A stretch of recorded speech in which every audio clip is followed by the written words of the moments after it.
নমস্কার, কেমন আছেন সবাই? আমার চ্যানেলে আপনাদের সবাইকে স্বাগত। আজকে রান্না করছি আর বারে বারে জানালা দিয়ে তাকাচ্ছি। এত রোদ করেছে মানে বলার নাই। তাই ভাবছি বাকি কাপড়গুলোও আজকে সব রোদে দিয়ে দেবো। তাই এখানে ছেলেকে খাইয়ে দাইয়ে স্কুল পাঠিয়ে দিয়েছি। রান্নাও আর কিছু বাকি আছে, তা ভাবলাম পরে করি। আগে কাপড়গুলো রোদে দিয়ে আসি, তারপরে তখন বাকি রান্না বাকি কাজ সব নিচে করা হবে। কারণ কাপড়গুলো রোদে দিয়ে যদি না যায়, ওগুলো করতে করতে দেখা গেল আবার বৃষ্টি চলে এলো। কারণ এবছর তো মেঘের কোনো ভরসা নাই।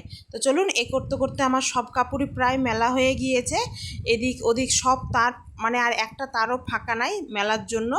আর প্রচণ্ড রোদের তাপ, মানে ছাদে থাকাই যাচ্ছে না। আমি তো একবারে ঘেমে স্নান হয়ে গিয়েছি এই কাপড়গুলো সব মেলতে মেলতে। আর একটা তারও ফাঁকা নাই কিছু মেলার জন্য। তো চলুন নিচেই যাই, কারণ ছাদে মনে হচ্ছে থাকা যাবে না, একটু লক্ষ্য রাখতে হবে বৃষ্টি আসছে কি না। আর মনে হচ্ছে না এবেলায় বৃষ্টি আসবে, তবে 1 ঘন্টা রোদ দিলেই কোনো ব্যাপার নাই, তাতেই কাপড় রোদ পেয়ে যাবে।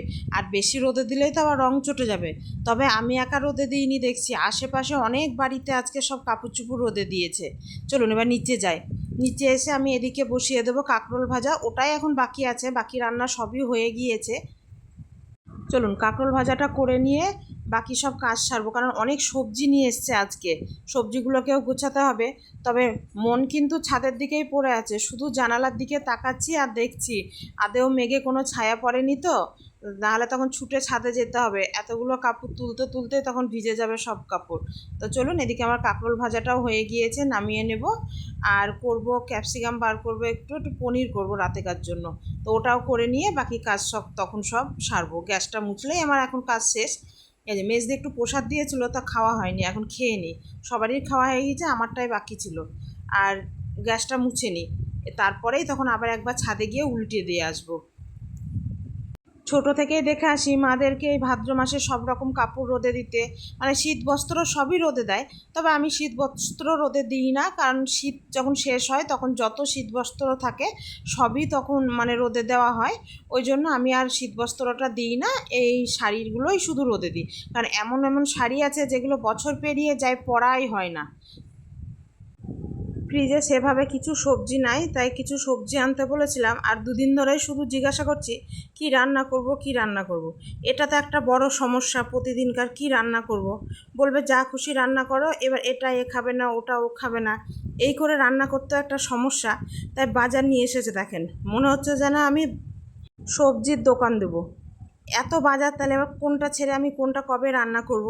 এই যে কলমির শাক, এটা তো আমরা রান্না করি না, এটা আমাদের ওই খরগোশের জন্যই আনা হয়। আর ডুমুর, কুমড়ো, মোচা, মানে এমন এমন সবজি এনেছে, সবই তাড়াতাড়ি রান্না করতে হবে, তাহলে রান্না বেশি হবে না। ওই করে অনেক রান্না হয়ে যায় প্রতিদিনকার। আর এমনিতেও আমার রান্না করতে মানে একটু থালায় 2-3 রকমের তরকারি দিয়ে খেতে দিতেই সবাইকে ভালো লাগে। এক তরকারি ভাত কে জানে আমার রান্না করতেও ভালো লাগে না, খেতে দিতেও ভালো লাগে না। এ দেখুন, মনটা কিন্তু আমার পড়ে আছে সবটাই ছাদে। বারে বারে একবার বারান্দায় যাচ্ছি, একবার জানালায় যাচ্ছি, শুধু আকাশের দিকে চোখ, আর দেখছি আর সবার বাড়ির তোলা হয়ে গিয়েছে না মেলা আছে। তো চলুন, এবার মনে হচ্ছে আর রাখার দরকার নেই, অনেকক্ষণ হয়ে গিয়েছে। আর কাপড়গুলো প্রচণ্ড পরিমাণে তেতে গিয়েছে, সবই একটা একটা করে তুলে নিই, দিয়ে মেয়েকে বলবো আয় চাদর করে একসাথে ধরে নিয়ে চলে যাব। আবার নিচে গিয়েও তো ঠান্ডা করতে হবে, নাহলে তো এই কাপড় ভাঁজ করে তোলা যাবে না। নিচে গিয়ে আবার ফ্যান চালিয়ে 1 ঘন্টা মতো রেখে দেবো, তারপরে তখন যখন সময় পাবো তখন। এ দেখুন, আশেপাশে সব বাড়িরও দেখছি প্রায় কাপড় চুপড় তুলে নিয়েছে, কারণ 1-1.5 ঘন্টা মানে ভালো রোদ দিল, আর মনে হচ্ছে না আজকে আর বৃষ্টি হবে।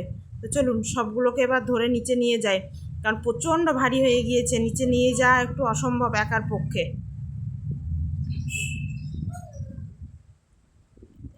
এই যে নিচে নিয়ে চলে এসে আমি এই ঘরের মধ্যে সব দিয়ে দিয়েছি, দিয়ে ফ্যানটা চালিয়ে দিয়েছি, থাক একটু ঠান্ডা হোক।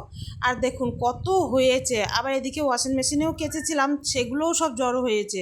মানে ভাঁজ করতে গিয়ে মনে হচ্ছে আজকে হাঁপিয়েই যাব। তো যাক, হাঁপানোর কিছু নেই, ভাঁজ তো করতেই হবে।